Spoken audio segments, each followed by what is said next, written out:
The first stories in this collection were submitted by subscribers.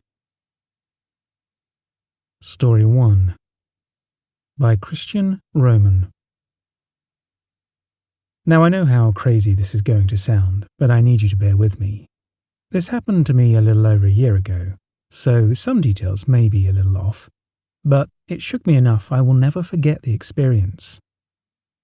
I'm not going to give my name or my hometown where this happened, but I will tell you this happened in Wyoming.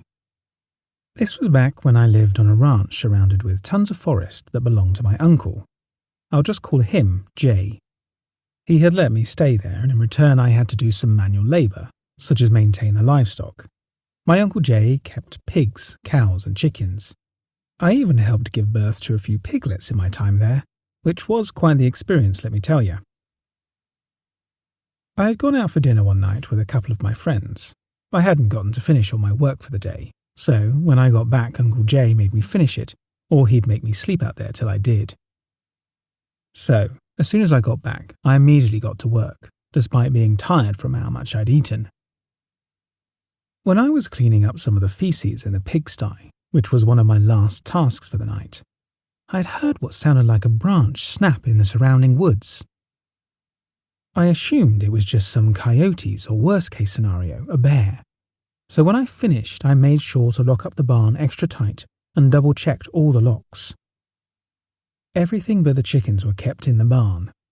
They had a chicken coop and a pen closer to the house, while the barn was maybe 60 feet from the house. After I locked up, I went in the house and saw my uncle passed out drunk on the couch with the television still playing. I thought that maybe I could have just ignored doing the work. It's not like he would have been awake to yell at me. So I left him on the couch, not wanting to wake him up, knowing if I did, he'd be in a pissy mood.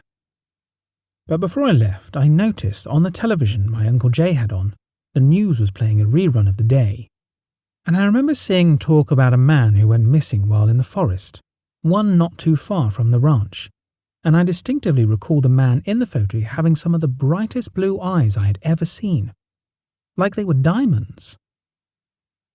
So I turned the TV off and went up to my bedroom that had previously belonged to my cousin until he went off to college 4 or 5 years ago, and I had gone and laid in bed. I don't think I had ever fallen asleep so quickly in my life, but no amount of sleep could prepare me for the morning to come.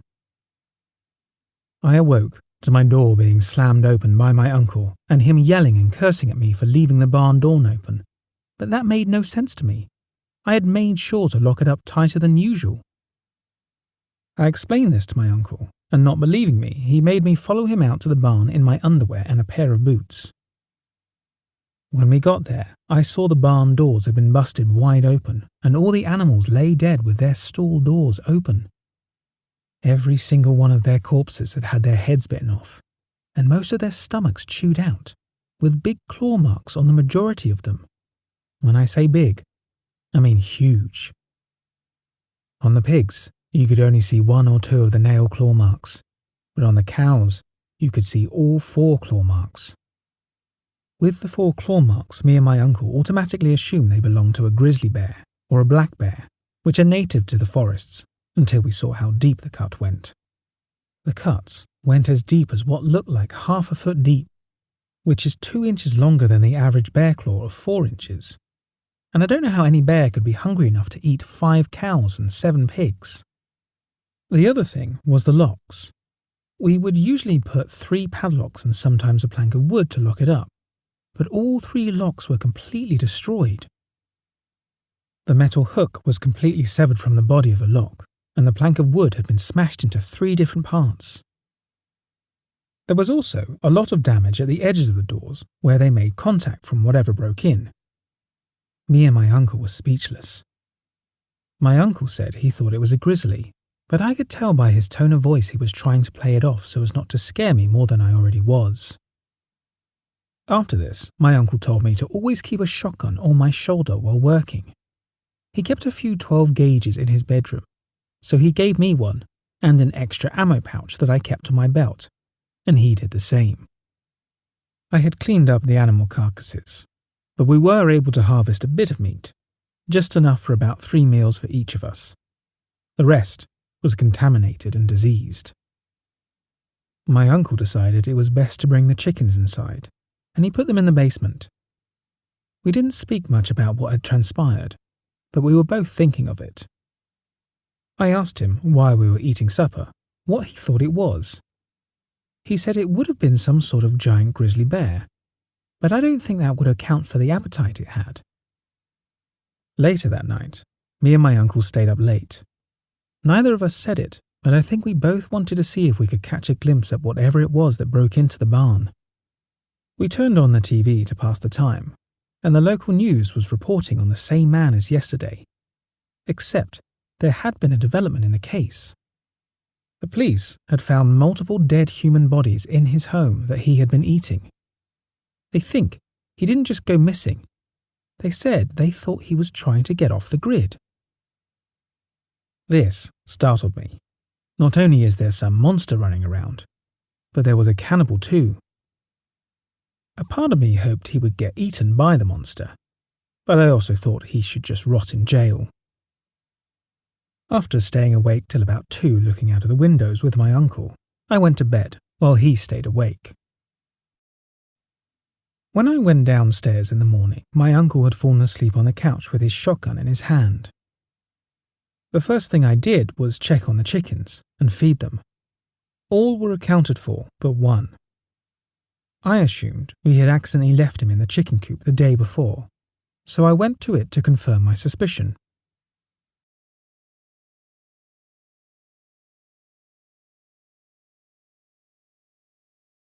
But one. I assumed we had accidentally left him in the chicken coop the day before, so I went to it to confirm my suspicion. When I arrived, I saw, to my horror, that the chicken coop had been busted into and destroyed. It looked like the creature that did this tore the wall apart and then destroyed the rest of it. I saw the leg of a chicken and what was left of the body being eaten by a raccoon. It seemed the monster from the night before had struck again. There were the same claw marks lining the wood. I, of course, immediately woke up my uncle to show him the carnage. We searched the area for any clues as to what that creature could be, and I came across the creature's footprint. It looked almost like a human, but more slender than any foot I've ever seen. At least 16 inches long, and it had huge claws. This footprint immediately discredited the idea of it being a bear. This kept getting weirder and weirder. At this point, I insisted to my uncle that we call in some hunters to find whatever this creature is and kill it. But he refused to let anyone hunt on his land after one of the hunters accidentally shot his second wife, my aunt, and killed her while he was walking deep in the woods. His bullet had gone right through a deer and into her body. But ever since then, my uncle refused to let any non-family on the land. Later that night, my uncle said he was going to try and hunt the creature, but I was able to convince him to wait till morning, and I'm so glad I did. I had awoke in the middle of the night to a tap on the window. I thought nothing of it at first, because sometimes on windy nights, acorns on the tree next to the house blow off and hit my window, so I just kept my eyes closed and attempted to fall back asleep. But the acorns started to get a lot louder than usual, and I still didn't hear any wind. But then suddenly, it stopped, and did not slow stop, but an immediate stop to nothing. Despite how creeped out I was, I mustered up the courage to go and look out the window to see what it was. I have never been so terrified in my life at that moment. I wish I never opened my eyes that night. When I looked out the window, I saw what looked like a person, but its face was ghastly in every form of the word. His lips and all the skin covering his teeth and gums were gone. It looked as if it had chewed it off itself. The skin on its body was pale and decaying, and it had faded white hair on its head. Its long, thin body was hunched over, but it could still see through my window. It had slender limbs and long claws that seemed to match the marks in the barn and on the chicken coop. It had piercing blue eyes that scanned across my dark room. It just hadn't seen me yet. I knew I should just close my eyes and hide, but the creature mesmerized me in fear, and I felt as if my whole body had 100-pound weight on it. As I stared at the creature for about a minute, I noticed the creature didn't blink. It didn't even have eyelids. And then, a terrifying realization hit me. The eyes of that creature looked exactly like the eyes of the man on the news. Piercing diamond blue eyes that almost looked like they gave off light themselves. Then, I swear the creature looked directly at me. I froze up more than before. I even stopped breathing. After staring at me for almost a minute, the creature slouched back down and walked back into the woods. I was able to get a better look at its body. All of its limbs were slender and thin. Its arms a lot thinner than its legs, and its hands and feet were in a similar fashion. When it walked, it was on its feet upright, but it slouched over enough it almost looked like it was on 4 legs. I couldn't fall back asleep for obvious reasons, but as soon as I knew the creature was for sure gone, I crept into my uncle's room and woke him up. I told him I saw the creature that killed the livestock and described it to him. The only detail I left out was the connection to the guy on the news. I expected him to call me crazy, but, to my surprise, he believed me. The next day, after getting no sleep from either of us, we each carried a 12-gauge and a flashlight into the woods during the afternoon when the creature would likely be coming out. My uncle taught me how to use the shotgun, but I had never gone hunting with one before. We stayed close and walked through the woods. I hated the idea of coming out here and hunting it ourselves, but I know he wouldn't be convinced of letting hunters on the property. I didn't want to go out there, but I also didn't want my uncle to go alone. As me and my uncle made our way through the woods and it started getting darker, the paranoia started setting in heavily. Any tiny sound we heard, even our own footsteps, scared the both of us. I was visibly shaking, and my legs almost just wanted to collapse from buckling. After getting maybe 20 minutes deep, and as the sun started dimming, we heard a loud branch crack from behind us. It scared the living hell out of both of us, and I almost fired my gun off of impulse in the direction of the branch. We started walking toward the direction of the branch. Then, we heard the strangest thing. We heard a child crying. It sounded like a 5 to 6-year-old, but I couldn't tell if it was a boy or a girl. We both looked at each other in disbelief and started to move quicker towards the crying, and once we got within maybe 50 feet of the crying, it stopped. There was rustling of leaves around us, and me and my uncle stood back to back and looked in all directions to maybe see what was around us. But then, something happened that I will never forget. I heard my aunt, the one who had died, call out to me and my uncle to go to her. She yelled for help. It was dark, but I could see my uncle was crying, which is something I've never seen him do in my entire life. He started lowering his weapon and walked toward her voice, with me following close behind, my gun still raised. Then we heard her voice again behind us. When we turned around, we saw the creature crouched on the ground, and it slowly stood up as me and my uncle were frozen in pure terror. As it stood, you could hear the crackling of bones, and we were able to smell its breath, even from 10 to 20 feet away, and it was absolutely putrid. When it finished standing, it was about twice the height of my uncle, who was 5'10". It took a few seconds after it finished standing, but we started firing on it with our guns and it let out the most ear-piercing sound. It was a loud screech that sounded almost like a hawk, if it were an elephant with tuberculosis making it screech. The lungs of the creature sounded congested, which added the fear it induced in us. We each only got a shot or two on the creature before we had to reload. While we were reloading, the creature slouched back down before it ran. It looked back at me with its piercing blue eyes one last time, and quickly sprinted back into the woods, injured. Me and my uncle hurried back to his house and locked up every door and window and hid in the basement with the chickens the entire night. That was the last we saw of that creature. I'm not sure if we killed it or it stopped bothering us, but it never came back. After a couple of months, my uncle got some new cows and pigs to replace the old ones, and added multiple stronger locks to the barn door, and he fixed the chicken coop. I moved out not long after he got the new livestock and was able to buy my own place. I did some research, and I'm pretty sure what was tormenting us was a Wendigo, and I'm convinced that it was that cannibal on the news that turned into the Wendigo. But whatever that thing was, I pray I never have to see it again. The next stories in this video are from Reddit. Before I continue to the next story, I just want to say a big thank you for choosing to watch this video. I hope you're enjoying my narration.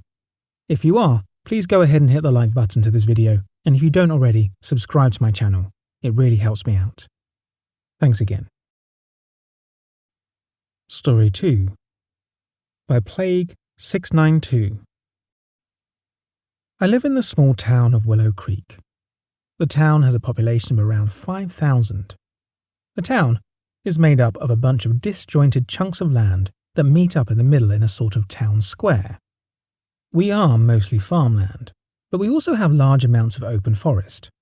One of the forests is nicknamed Black Willow. It's super big, and it wraps around my house. The land is owned by an old Native American man named Owen from the close-by native reserve. We call it Black Willow because not only is it massive, spanning 15 acres, but due to its thickness and deposits of natural magnets near the surface, it means phones and compasses don't work there. Old man Owen won't let anyone map the place, which isn't even close to helping the situation. The only reason he let us put our house here is because my dad and one of Owen's sons are very good friends. There's no internet out there, so the only way to get online time is to either go to my friend Derek's house, 15-minute drive, or the internet cafe in town, 25-minute drive. The first time we noticed weird stuff happening was a couple of weeks after my family and I moved into the house. One night, we heard one long scratching noise from one side of the house. In the morning, we went outside to check it out, and there was a long, deep scratch from one side of the house to the other, easily over 7 feet in the air. My dad went over to Owen's cabin to ask if there is a bear that lives in the forest. My dad said the only thing he said back was, "There used to be a bear." For some extra background, Owen was an avid hunter, so my dad thought he killed it, so he came back and said the problem was resolved. The biggest issue was that no matter what kind of animal we got, other than dogs and cats we kept inside, they would always end up dead by some sort of predator. No matter the locks or reinforcement we put on, they would always die within about a week or so. We also set up bear traps outside. The first night we set up the traps, we got a hit. We went out and checked the trap. We found a broken trap and some blood. The blood was very light in colour, as if the creature was anemic, and even though it was spilled minutes before, the blood was cold to the touch. The screech we heard before we left was something unnatural. I've been hunting and studying animals for a large chunk of my life, and I've never heard that sound anywhere else but there, in those woods. The worst of it was during our first winter living in South Dakota, the snow got thick, and the only things that could move through it were rabbits and wolves. But there were other things not seen. There were several people who went missing in the centermost part of town. Their bodies were found in Black Willow, by both my house and Owen's cabin. As they should have, the police questioned all of us, but nothing came up. Then one day a black van showed up in our driveway. They questioned us like the police, but what they asked was very strange. Some of the things they asked were, "Have you been hunting recently?" or "Have you been to the Black Creek?" They seemed to be strange questions to ask while doing an investigation into murders, but I wouldn't question professionals at work. Then the last blizzard of winter hit. Around the town, they always call the last storm of winter the Dragon's Arse. I didn't really get it, but again, I didn't question them. When the Dragon's Arse came around, most people were trapped in their homes. The blizzard sealed off doors and windows, and most people couldn't leave. My family could, because the forest soaked up most of the snow, so it felt like a normal snowfall to us. But I swear I could hear banging noises on the roof some nights. and by the way my parents and brother looked after every time, I knew they heard it too. When winter turned to spring, and the reason why I'm writing this happened, during the night I heard the sound of muted work and chanting. I went outside to check on it, which brought me to the end of my driveway. What I found was an easily 10-foot tall fence with strange markings going around the full thing on the inside and the outside of the barrier. The smell of recently burnt sage filled the air, and I decided to go back to bed and check it out fully in the morning. When I went back around 8 a.m., I found that the fence went around the whole forest, as well as the symbols that followed it.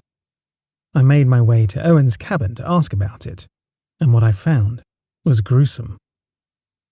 When I entered the cabin, the stench hit me and made me gag and dry heave. I went over to Owen's hangout room and found him dead. His torso open like a Ziploc bag, and his organs absent from the gaping hole. There were bite marks all over him that looked like human teeth, but they were way too large. I ran back home and told my dad about the fence and about Owen. He freaked out and grabbed his gun from the safe and ran outside to the cabin. When he came back, his cheeks and chin were moist like he had just thrown up.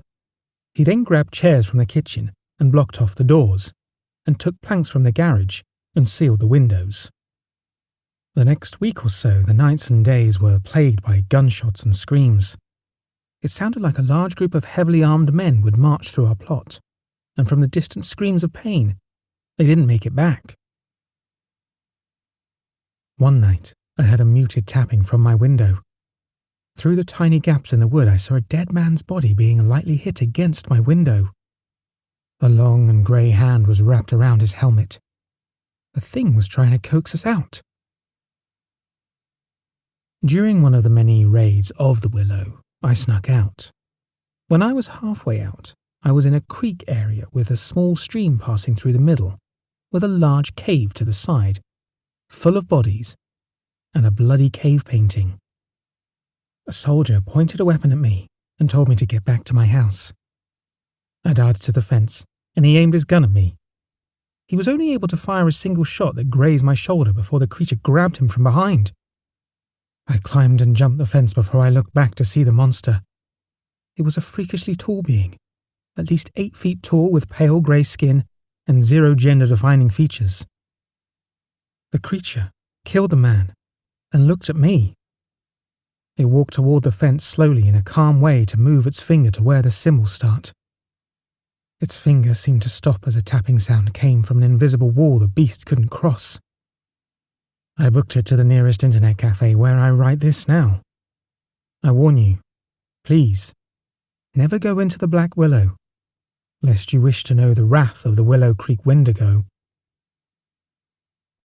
Story 3 by Reddit user Chillin and Godzillin. So this is my first post on Reddit.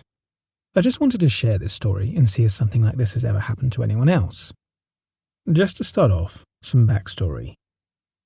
My group of friends had started making a nasty habit of joking about the Wendigo. My friend Stacy and me didn't for a while, due to the fact that we believe in the supernatural. But after a few months it grew on us, and on knowing that the Wendigo can actually be triggered by such things, we joined in. Biggest mistake ever. I had just moved into the country, and we enjoyed making trips into town to have a few drinks, which is about a 30-minute walk from my place to town. At night, the first 10 minutes after leaving the bridge that leads out of town is pitch black darkness with no streetlights. After that, streetlights are very sparsely placed, which can cause for a very creepy walk back, without anything happening. So, with that all in place, let's continue. Stacy and I begin our night, walking into town. We get some beers and have some fun. Shortly into the night, something slightly strange happens. We receive a phone call from her little sister at home crying and scared because she saw someone sitting on my friend Stacy's bed. She calms her sister down and asks her cousin to check her room for her sister at home. Everything is fine. No one's in the room. Also, ghosts and weird things happening at her house were very common, so a sighting like this was strangely regular. we continue our night. Into the night, we meet a guy who seems pretty cool. He's riding a bike and tells us he's pretty drunk or something. We decide to hang with him for a bit, wanting to meet people in town. A ways into our hangout, we are sitting on a park bench, and the guy is laying on the ground in front of us. Suddenly, my friend stands up and says it's time for us to go. I shrug and agree, and we get going. After getting away from him, she tells me how the guy bit her ankle. The day after, she had teeth bruises on her ankle. Kind of flustered the guy would do that, we continue our walk out of town. Finally, we pass the bridge, which is our last source of light for the next 10 minutes. We turn on our phone flashlights, and we turn on some music, trying to ease the spooky feeling of being in pitch darkness in the middle of nowhere. Suddenly, we hear a voice beside us. We both jump. It's the same guy on his bike. He asks us if he can follow us until we reach the fork in the road. We need to go left, and he needs to go right. Still slightly creeped out, but almost at the streetlights and the fork in the road, we agree. Regardless, he had to go that way, and so did we. After a bit of walking, we finally reach the fork in the road and the first streetlight. We sigh with relief, hoping he would leave. But he turns down our way instead of going the way he needs to go. Now at this point, we are thoroughly creeped out. We try to ignore it and keep walking, holding our breaths, wanting to reach the next streetlight, which is some ways away. Finally, after what felt like forever, we reach the next streetlight, which is also, for some reason, a small graveyard. I hate my area. Once we reach the streetlight, the guy stops dead in his tracks and doesn't move any further past it. As we turn around, the guy looks like he has suddenly passed out on his bike. His head is down and his shoulders slumped. I was about to say something to him, but my friend stopped me and said we really needed to leave him. I agreed, not wanting to be around him much longer either. After a few seconds, I take a peek over my shoulder. He's gone. Vanished. The worst part is, even if he had turned around and started pedaling as fast as he could, we still would have been able to see him some ways down the road. I panicked, but I was also slightly relieved he wasn't there anymore. We continue walking, trying to pretend we aren't creeped out. Walking quickly from streetlight to streetlight, we finally reach my driveway. My driveway is a long road of darkness. We hadn't put any lights in it yet to try and brighten it. We begin to walk slowly, holding our breath, some weird feeling of dread coming over me the closer and closer we got to my house and the further into the driveway we entered. I don't know what came over us, but the sudden feeling of, you need to run, and you need to run fast, came over us at the same time. We took off, bolting at the exact same time without having to say a word to each other. We got to my front door and I unlocked it quicker than I ever have before. We get inside. Just as I'm about to close the door, this hellish scream or growl, whatever the sound is, came out of nowhere. I could hear it getting close to the door and steps. I slammed the door closed and locked it, and dropping to the ground from fear. We both sat there, holding our breaths, scared to even breathe. Fast forward a couple of weeks, and me and Stacy had forgotten about what happened. Suddenly, it came up in convo, and we tried to find the sound that we heard. Nothing worked. We looked up every possible animal, even animals that weren't likely. We spent an hour on this until we decided to look up the sound of a Wendigo. It was the only sound that fit perfectly. We don't joke or talk about it now. I won't. I hate to. Even writing this post made me feel scared to bring it up. I'm just really curious to hear if anyone had something like that happen to them. Thanks for listening and letting me share. Thank you for watching and/or listening to this video. Again, if you enjoyed it, please go ahead and hit the like button.